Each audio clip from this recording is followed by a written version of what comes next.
Elhamdülillahi Rabbil alemin. Ve salatu ve selamu ala seyyidil mursalin. Bütkül alamlar jaratkan Allah subhanahu wa ta'ala çeksiz maqta olur. Jana Peygamber sallallahu aleyhi ve sellem'e salamlar jana salavatlar olsun. Allah subhanahu wa ta'ala uşunda ulu zat bizde joktan bar kılıp jarattı. Biz bir uçurda hiç kim emeselek. Hiç kim bizi tilge albayt ele. Hiç qanday bizim kadir kıymatımız yok bir bul alamda yok bir nerselek. Allah subhanahu wa ta'ala joktan bar kılıp jarattı. Allah subhanahu wa ta'ala şunda kadir zat. Ala kulli şeyin kadir. Bardık nersege Allah subhanahu wa ta'ala kadir bolgan zat. Haliku kulli şey. Allah subhanahu wa ta'ala bardık nerseni jaratuvchi zat. Biz görgön asman jerlerde, 7 qavat asman, 7 qavat jerde, jinlerdi, periştelerdi, too taşlardı, su, darya, deniz, ottorдун bardığın jaratuvchi bolgan zat. Bunun bardığın adamzattın kızmat üçün jarattı. Karramna bani Adam. Çındığında biz bardıq nerseni adamın kızmat üçün jarattık. İnsandı en ulu kılıp jarattık dedi Allah subhanahu wa ta'ala. Bizden ululuğu sunçalık Allah subhanahu wa ta'ala'nın aldında kadırımız büyük. Eğer de takvalık bula turgan bolsak, eğer de Allah subhanahu wa ta'ala'nın yolunda kıyşaybay jüre turgan bolsak, Allah subhanahu wa ta'ala'nın en süyüktü pendelerini aylanabız. En süyüktü pendeleri o, momun pendeleri ol eseptiremiz. Allah subhanahu wa ta'ala şunda kadir zat. Bardığız joktuğun kılıp jarattı. Musulman kılıp koyğandygyna Allah subhanahu wa ta'alaga çeksiz maqtulарды aytsak bolat. Biz Allah subhanahu wa ta'ala'nın kalosuz eş nerse bolboyt. Bardyk Allah subhanahu wa ta'ala'nın kalosu menen. Allah subhanahu wa ta'ala kançalagan maqtulарды aytsak dagı Allah subhanahu wa ta'ala'nın bir maqta, özüne jaraşan maqta albayбыз. Dengizler sыя, бүткүл жер жүзүндөгү дарактардын бардыгы kalem bolsun. Allah subhanahu wa ta'ala maqtab bize turgan bolsak, anı hiç bir çegine jete albayбыз. Wa in ta'uddu ni'matallahi fala tuhsuha. Allah subhanahu wa ta'ala aytat, eger de sizler Allah subhanahu wa ta'ala'nın sizlerge bergen ne'matlarını eseptey turgan bolsoңор, hiç birisine esebine jete albaysыңар deydi. Allah subhanahu wa ta'ala şunday bizge rızkı berip atat. Bizge ava berip atat. Bizdin jürögübüzdü sokturup atat. Bizdi oturguzup turguzup atat. Bunun bardyğı Allah subhanahu wa ta'ala'nın tawfiqi menen. Allah subhanahu wa ta'ala'nın tawfiqi menen. Bunun bardyğı Allah subhanahu wa ta'ala'nın kalosu menen. Ekinci Peygamber sallallahu aleyhi ve sellem'e salamlar jana salavatlar bolsun. Peygamber sallallahu aleyhi ve sellem Allah subhanahu wa ta'ala'nın ayanın, Allah subhanahu wa ta'ala'nın dinin, Allah subhanahu wa ta'ala'dan kelgen buyruktardı bizge jetkiriş üçün kançalık kıyınçılıklar tarttı. Özünün üy bülösün sadaka çaptı. Özünün ömrün sadaka çaptı. Özünün vaktısın berdi bizim baktılı boluşubuz üçün. Eki dünya baktı iyiliklerin bağındırırız üçün. Eki dünya baktılı boluş üçün Peygamber sallallahu aleyhi ve sellem gün tünde ve bardığın ömrün bizge arnadı. Peygamber sallallahu aleyhi ve sellem ertemenen Allah'ın dinin jetkiriş üçün köçöge çıgat ele. Keçqurun kiyimleri jırtılgan, taş boronga alıngan, beti başı kana bolda kaytıp kelet ele. Bunun bardığı bizge şu din jetiş üçün, bizge din geliş üçün Peygamber sallallahu aleyhi ve sellem kançalagan kıyınçılıklardı görбөдü. Kançalagan azap tuzoktordu körбөdü.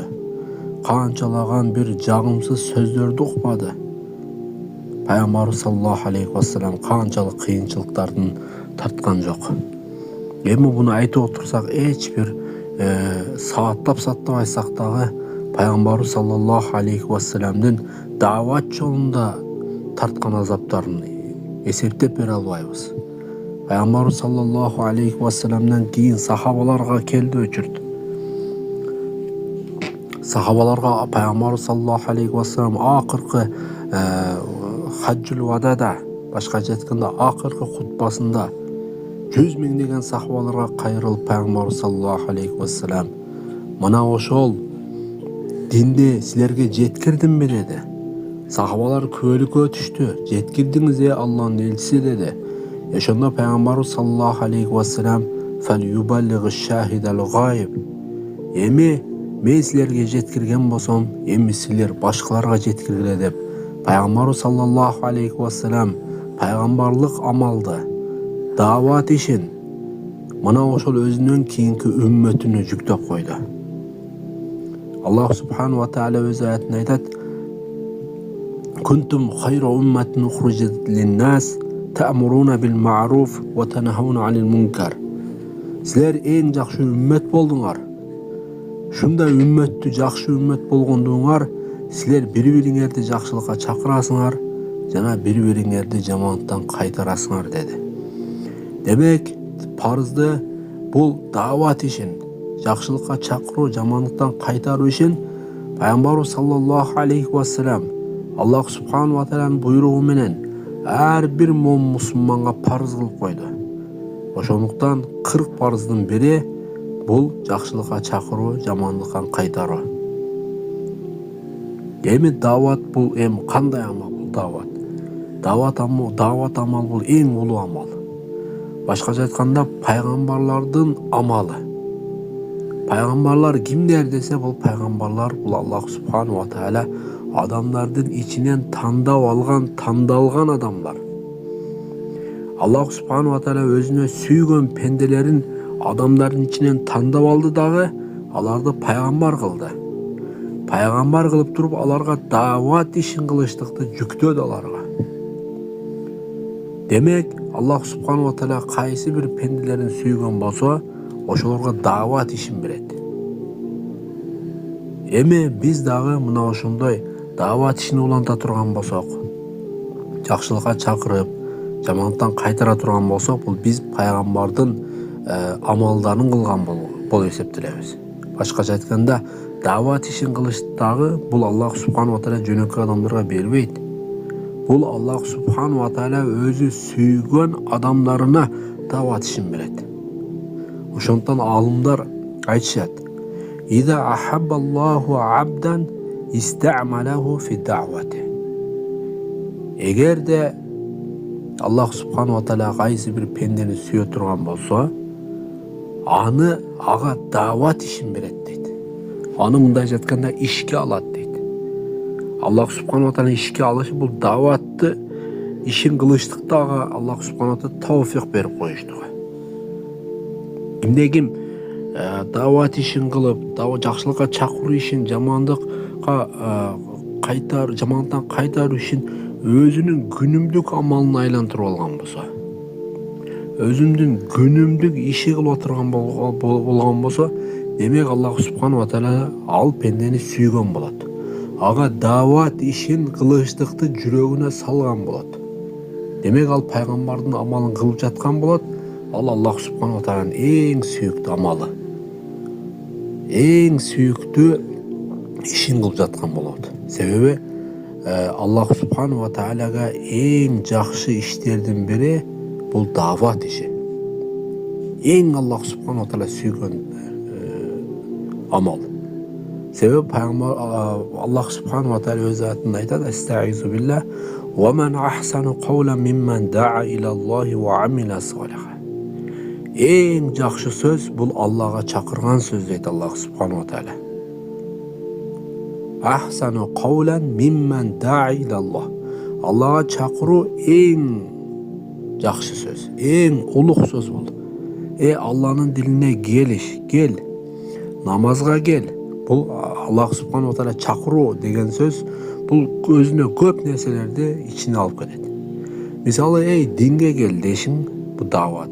Намазга кел дешиң, даават. Жакшы иштерди кыл дешиң, даават. Жаман иштерди кылба дешиң, даават. Жүр, намаз убактысы болду, намазга барайлы дешиң, даават. Мына ошол дегеле Аллах субхану ва тааланын динине чакырган, дини үчүн айткан бардык жакшылыктардын бардыгы бул даават болуп эсептелет. Аллах субхану ва тааляга эң жагымдуу сөз Алланын динине чакырылган чакырылып жаткан сөз. Кандай гана улуу сөз бул. Эми дават иши кимдерге парыз? Дават иши бул пайгамбарларга гана парыз эмес. Эгерде пайгамбарлар гана дават ишин кылганда, анда ошо пайгамбарлык заманында эле дават иши бүтүп калып кетет эле, ошол жерден токтойт эле. Дават иши бир гана алым уламаларга дагы парыз болгондо, ошолорго гана парыз болгондо, ал алым уламалар канчалагандары Аллах субханаллахын жолунда шейит болуп кеткен. Алар ошол калып кетет эле мурда эле.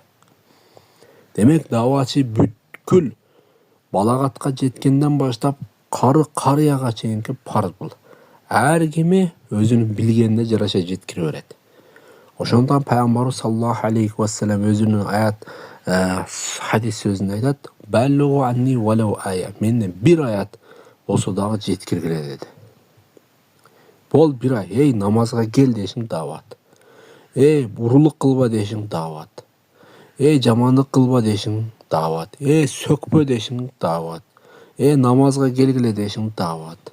Жакшы иштерди кылайлы дешиң дават. Ошо бардыгы. Жакшылыкка чакырып атасыңбы, жамандыктан кайтарып атасыңбы? Болду, ошонун бардыгы дават. Бирок ниетти түздөп коюш керек. Ниетти мен Аллах үчүн кылып атам. Аллах үчүн намазга чакырайын. Аллах үчүн жакшылыкка чакырайын. Аллах үчүн жамандыктан кайтарайын деп. Эгерде ниет түз эмес болсо, жөн эле муну чакырып коюшун деген максат эткөн болсоң, анда ал соопсуз болуп калат. Соо албай калат. Себеби ниетти ар бир учурда жаңылап туруш керек. Ниетти жаңылап, ниетти тек гана Аллах субханаху ва тааля үчүн чакырып, Алла бул жакшылыкка чакырыштыкты, жамандыктан кайтарышты парыз кылган экен. Мен да ушул жакшылыкка чакырып, жамандыктан кайтарайын. Алланын парыз кылганы үчүн, Алла үчүн кайтарайын деп койгон болсо, эсепсиз сооптурду алат. Аллах субханаху ва тааляга эң жаккан сөздү айткан болот: "Ва-ман ахсану кавлан мимман да'a илаллах". Эң жакшы сөз Аллах субханаху ва тааля Аллага чакырган сөз деди. Ошондой эле Аллах субханаху ва тааля өз аятында айтат: "Кул хадиги сабили аду илаллахи аля басира. Ана ва ман иттаби'ани". Мухаммед, сен момундарга ушинтип айткын: бул Аллага чакыруу иши, бул бир далилдер менен, ушундай бир факттар менен Аллах субханаху ва таалянын жолуна дават кылуу, бул менин ишим, бул менин пайгамбарлык милдетим. Ошондой эле менен кийинки келүүчү менин үммөтүмдүн дагы милдети бул дават иши деп ошентип айткын деп Аллах субханаху ва тааля пайгамбарыбыз саллаллаху алейхи вассаламга ыйык Кур'ан-ы Керимде буйруп жатат. Демек, ошондуктан бул дават иши пайгамбарлардын иши болуп эсептелет, пайгамбарлардын кызматы болуп эсептелет, пайгамбарлардын дават иши пайгамбарлардын милдети болуп эсептелет. Пайгамбарларга кандай милдет болгон болсо, дал ошондой эле андан кийин мына ушул мусулмандарга, башкача айтканда пайгамбарлын жолун жолдоочулардын бардыгына эле ошол дават иши милдет, дават иши парыз, дават ишин айтыш керек. Эми дават ишин кылбай койсо эмне болот деген суроо туулат. Эгерде кайсы бир коомдо дават иши жүрбөй кала турган болсо, дават иши айтылбай кала турган болсо, жакшылыкка чакырып, жамандыктан кайтарылбай кала турган болсо, ал коомго Аллах субханаху ва тааlanын балеси келет. Ал коомду жер жутат. Ал коомдо ачарчылык болот. Ал коомдун үстүнө таш жайт. Ал коом жок болот.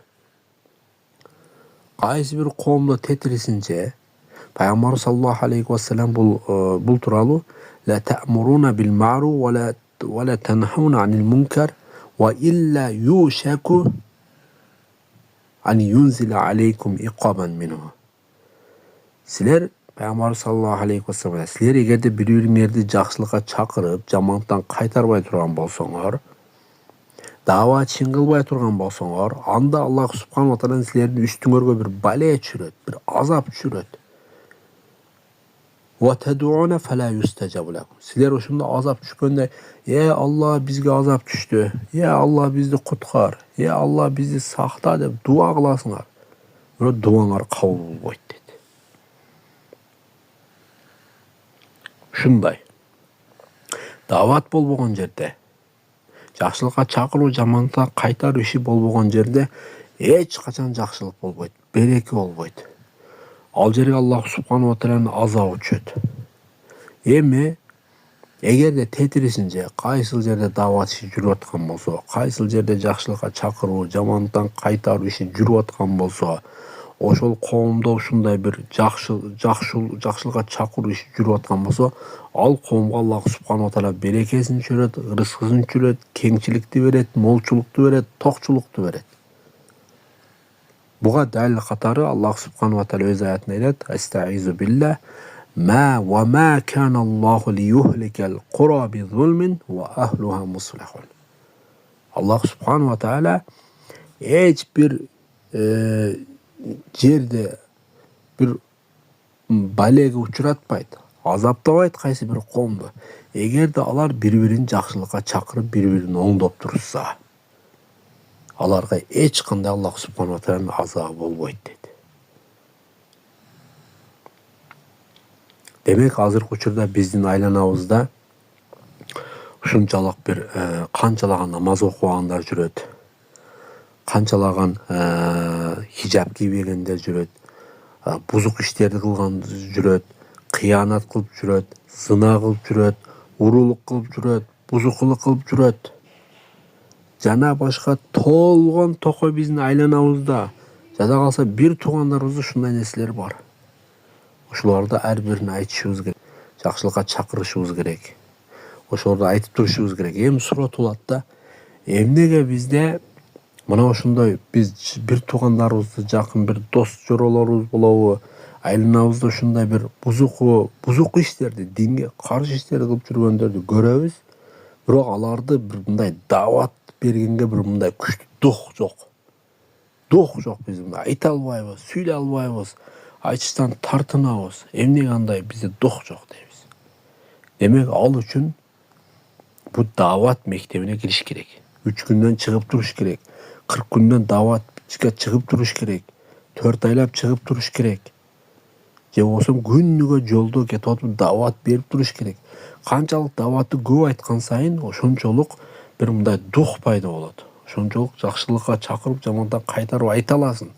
Анан эч кимге эч нерсе дебей эле баягы дудук шайтанга окшоп жүргөн болсоң, бирөөлөр зына кылып аткан болсо деле унчукпай өтүп кетсең, намаз окубаса деле унчукпай өтүп кетсең, карындаштарың, бир тууган эже сиңдилериң хижабсыз, бузукулук кылып ачык-чачык жүрсөлөр, унчукпай жүрсөң, дудук шайтанга айланасың.